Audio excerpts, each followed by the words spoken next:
a la doctora Fanny Consuelo Urrea Mora y a la doctora María Janet Pinilla Alonso.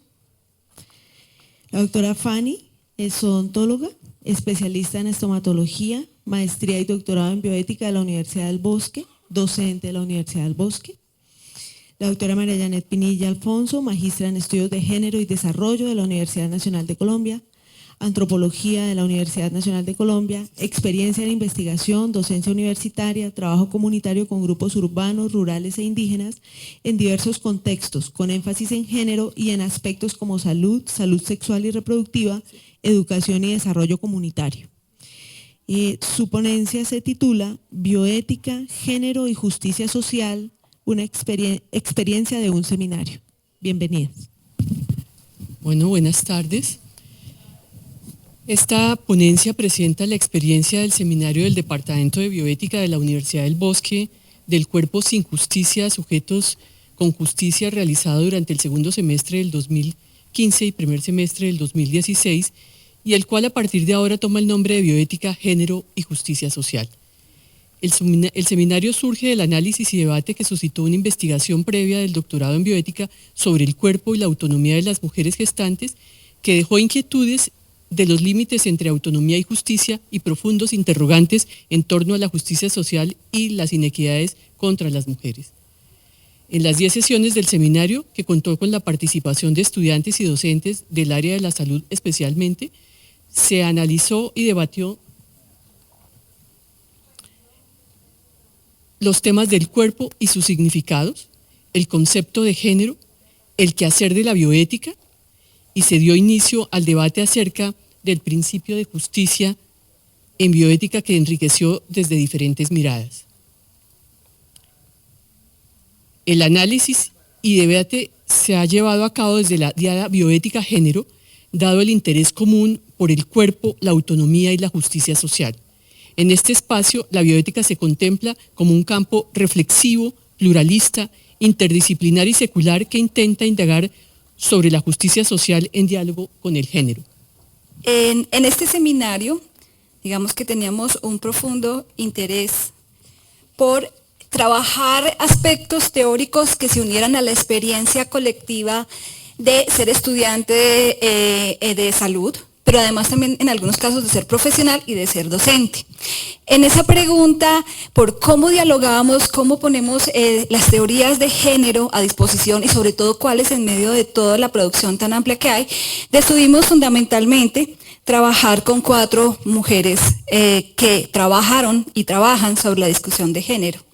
La primera de ellas es, por supuesto, nada menos ni nada más que Simone de Beauvoir, quien desde su experiencia vital y desde su trabajo también como filósofa, plantea unos primeros elementos que van a ser como la construcción inicial de lo que es el feminismo y el género. Y allí destacamos un elemento fundamental, y es que la mujer empieza a parecerse como un otro en 3 condiciones. Ese otro es un otro que es invisible, en este caso una otra que pasa de lo invisible a lo visible, que también es subalterna, y una cosa muy particular, y es que es exótica. Es como si las mujeres naciéramos de pronto en el escenario público, como si nunca hubiésemos existido. Después seguimos con Joanne Scott, una historiadora que empieza a trabajar con mujeres latinoamericanas, y ella va a plantear cómo la mujer del género se construye también como un proceso histórico, y en él las mujeres tienen que decir mucho desde sus cuerpos y desde sus perspectivas.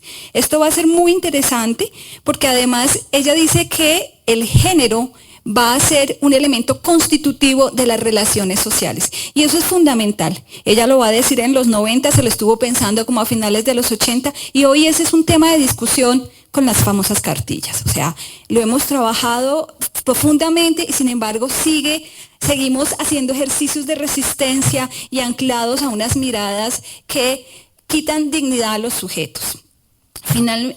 Posteriormente decidimos revisar a una mujer colombiana, María Emma Wills, por una sencilla razón. Ella es la única mujer que pertenece a la Comisión Histórica del Conflicto Colombiano.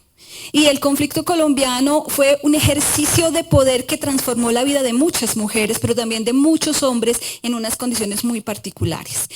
De ella, efectivamente, volvimos a traer cómo el género se empieza a configurar como una relación de poder y como una construcción cultural, social, política y económica, que en este caso iba desde lo biológico, porque esa fue una gran discusión, la de división entre sexo y género, y ustedes recordarán cómo el sexo quedó anclado a lo físico y el género a lo social, y ella todavía trae eso y lo trae presente. Digamos que con eso nos quedamos muchos y muchas políticas todavía hoy y enfoques hablan de eso. Luego retomamos a Jodie Butler, que va a ser fundamental, porque Jodie Butler va a ser, algunos la consideran como la mamá de los queer, junto con Beatriz Preciado, que también miraremos más adelante, y va a ser importante porque ella va a romper esa idea que efectivamente el sexo es fisiológico y el género es social. Ella va a decir que el sexo también se ancla en esa relación binaria del género. Y eso es súper importante porque es lo que va a dar un piso teórico a los movimientos de identidad y orientación sexual y también, por supuesto, a las mujeres. Esa no era la intención de Jodie Butler, sin embargo, lo va a lograr. Y eso es muy importante. Para finalizar esa mirada de qué era el género, decidimos retomar a una de las mujeres, hombres más polémicos, Beatriz Preciado, que hoy en día se llama Paul Preciado. Y es interesante porque ella va a traer en su propio ser esas contradicciones que plantea el género como una mirada binaria entre hombres y mujeres, para plantear que no necesariamente hay un hombre y una mujer, sino que hay alguien que se puede definir como sin género. Y va a transformarse corporalmente, hace un ejercicio con el arte y es una mujer transgresora de la norma.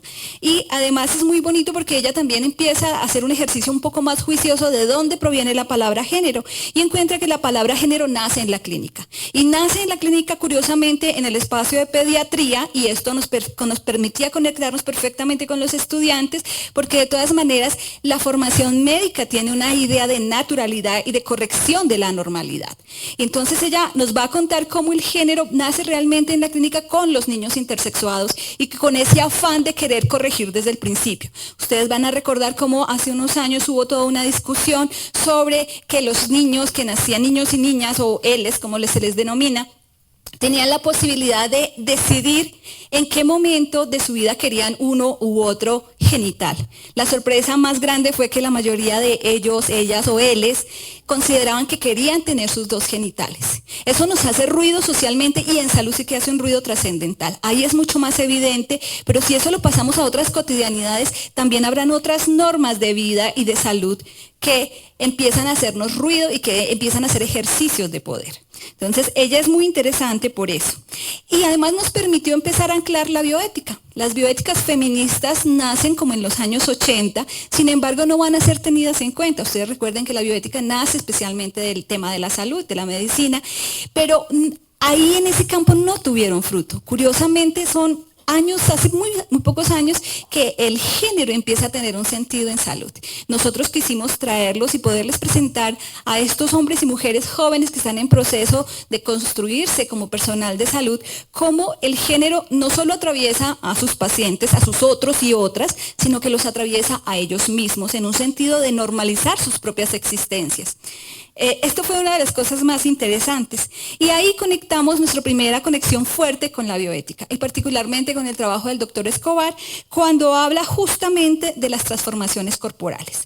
Como hoy la transformación corporal es un elemento fundamental de la vida cotidiana y cómo nos vamos acercando a ellos y cómo la bioética tiene mucho que aportar en términos de qué es eso, de quién es ese cuerpo, cómo se transporta, cómo se transforma, cómo se es cuerpo en un momento particular. Fanicita. Bueno, con este panorama, los límites de lo público y lo privado se van borrando. Se reconfiguran los conceptos y los sujetos que se representan en ellos. Es el caso de la justicia, que para Escobar es uno de los principios más polémicos de la bioética al vincularse a la política sanitaria y a la distribución equitativa de los recursos en salud enmarcada en dos niveles. deontológico, principios y teleológico, consecuencias. Este concepto de justicia desde la bioética planteado por Bishop y Children muestra que la equidad hace referencia, por un lado, a lo que es merecido, al mérito, y por otro, a la titularidad, a lo que se tiene derecho. Una situación de justicia se presenta cuando las personas son acreedores de beneficios a causa de sus cualidades o circunstancias particulares. Por lo tanto, para los autores, quien tiene una exigencia válida basada en la justicia tiene un derecho. Por su parte, una injusticia es un acto erróneo u omisión que niega a las personas beneficios a los que tiene derecho o que falla en la distribución justa de sus cargas.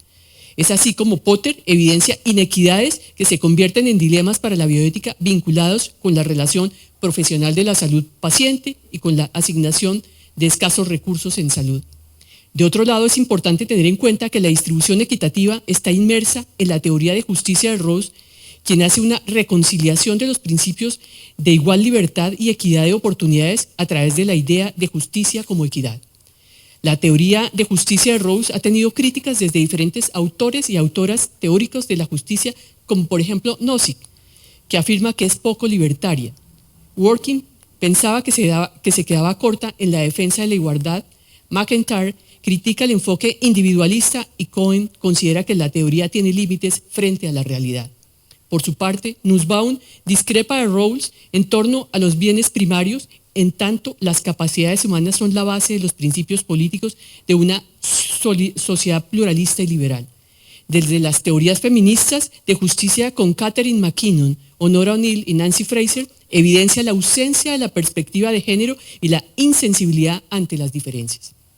Con respecto a las inquietudes de los límites entre autonomía y justicia, Simón Lorda considera la autonomía como un fenómeno cultural, político y social que pasa del paternalismo sociopolítico a las democracias representativas centradas en el consentimiento informado de los ciudadanos, construida durante la modernidad. El plano colectivo busca la transformación de las relaciones humanas partiendo del reconocimiento mutuo de los acuerdos y de la igualdad de todos. Los antecedentes de la autonomía engranan perfectamente con la visión de justicia de Nancy Fraser, quien afirma que la justicia tiene que ver con la paridad de la participación, que necesita de acuerdos sociales que permita a todos y a todas participar como pares en la vida social. Esto implica reconocimiento en lo cultural, redistribución en lo económico y representación en lo político. En este panorama, Fraser ofrece una mirada novedosa sobre la justicia y el género, al plantearnos en un enfoque tridimensional redistribución como una transformación del orden socioeconómico radical. Junto a este debe darse un reconocimiento en lo cultural que garantice el respeto a aquellos que son minoría o que no están bajo las normas dominantes, y la representación como el escenario donde se realiza el debate acerca del reconocimiento y la redistribución. Estas propuestas las muestra Fraser en dos imágenes. La primera, una balanza que representa el equilibrio moral que tiene el juez para sopesar los pros y los contras de las reivindicaciones en conflicto. Sin embargo, los problemas del mundo actual no son duales. No se puede reducir a los pros y los contras, se exigen nuevos elementos. En la segunda imagen, el mapa es un recurso que utiliza el geógrafo para representar relaciones espaciales de las luchas de la globalización como un intento para redibujar los límites de la justicia a una escala más amplia. En este punto, el quién de la justicia parecería que estuviera resuelto con la ciudadanía nacional, pero la globalización ha cambiado el panorama, porque los procesos sociales como el calentamiento global y el terrorismo, entre otros, desbordan los estados territoriales, por lo tanto, cambian la manera de discutir acerca de la justicia social. Con esta nueva perspectiva,